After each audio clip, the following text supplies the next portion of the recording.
Guys, if you are in 6th, 7th, or 8th grade, you want to make your way out the back door right now. And if we could turn in our Bibles, I smile because one gal told me on the way in, oh, I forgot my Bible. So for the rest of us, let's turn in our Bibles to Acts chapter 5. On the overhead, you see this picture. It's like a cartoon character of a guy holding a mask. And that's because this morning I want to talk about this, the biggest excuse for not going to church. Now, I'm not saying it's a valid excuse. I'm just saying it's the one that's used the most. What is it? That church is full of a bunch of hypocrites. Now, I have an answer for that. Whenever someone says, oh, a bunch of hypocrites, I always say, hey, guess what? We got room for one more. Why don't you join us? Because, listen, it is hard to walk in the truth 24/7. You know what I'm saying? It's hard to just deny yourself, pick up your cross, and follow Him. Matter of fact, without the power of the Holy Spirit, we wouldn't have a chance. But we want to talk about hypocrites. In the Greek, the word hypocrite means, it's like a word picture. It means to wear a mask.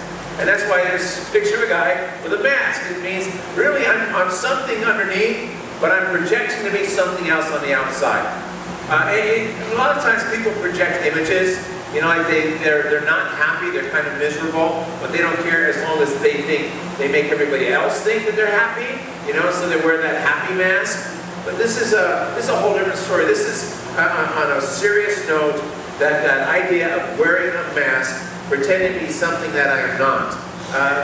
God happens to really hate this one. And this one really ticks off God. In the Old Testament, you remember when David fell with Bathsheba? Remember, this man who was known for his song, in one night became known for his sin. Right? He is infamous for adultery. When Nathan the prophet went to tell him, dude, you're busted. I'm seeing right through your sin.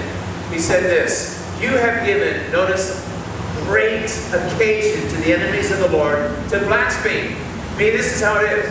You're saying, people are going, hey, you know, David's a believer. Oh, David. Yeah, right. Like, there's a big difference between David and my life. That guy sins more than I do. And so a lot of good that God does you. And so that's the idea that, man, for the person who is a hypocrite, it's like it backfires. It doesn't attract people to Jesus Christ. It repels them from Him. Now, in the New Testament, Jesus, again, He did not like this sin. So in Matthew 24, or in Matthew 23, again and again and again, you hear Him say, hypocrite, hypocrite, hypocrite. But there in verse 14, He says, woe to you hypocrites.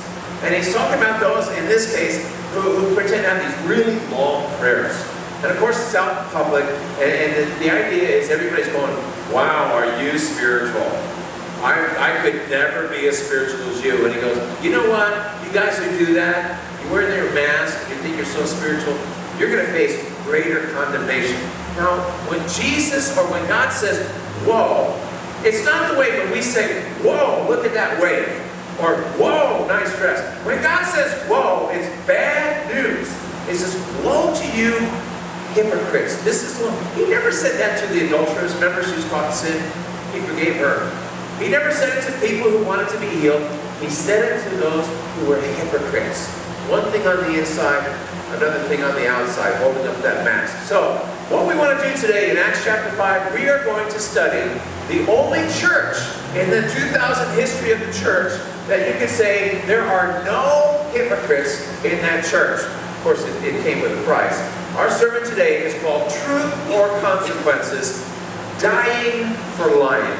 All right, we're going to see what that means in just a second. I'm reading from the New King James. This is Acts chapter 5, beginning in verse 1. But a certain man named Ananias, with Sapphira his wife, sold a possession. Now we'll find out later on this possession is a piece of land. He kept back part of the proceeds, his wife also being aware of it, and brought a certain part of it, laid it at the apostles' feet. Verse 3, when Peter said, Ananias, why has Satan filled your heart to lie to the Holy Spirit and keep back part of the price of the land for yourself? Verse 4, while it remained, was it not your own? And after it was sold, was it not in your control? Why have you conceived this thing in your heart? You've not lied to men, but to God. Verse 5, then Ananias, hearing these words, fell down and breathed his last. In the Hawaiian, we say make already. And the guy died right there. So fear came upon all those who heard these things. I guess so. What's with the dead guy? Oh, he lied.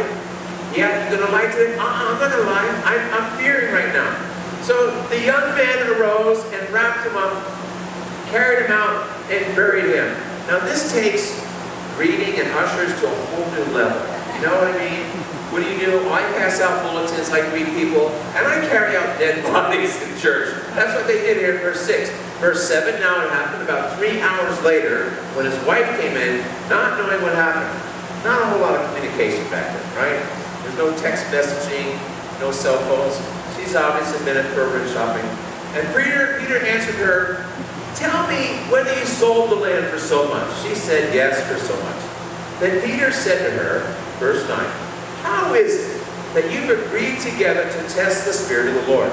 Look, the feet of those who have buried your husband are at the door. They will carry you out. Then immediately she fell down at his feet and breathed her last. And the young men came in and found her dead and carrying her out, buried her by her husband. Verse 11, so great fear came upon all the church and upon all those who heard these things. See, back then in the Jewish times, they didn't mess around with a wake and a funeral. You died, you were buried right away. So this lady's husband's dead and buried for 3 hours. She doesn't even know it.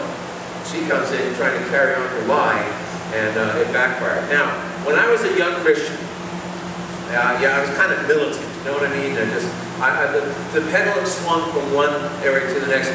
I was known for, kind of notorious for my sin, and then I was notorious for, let's get heavy for God. And when I was young, I thought, and I read Acts 5, I thought, you know what? God needs to work like that in this church.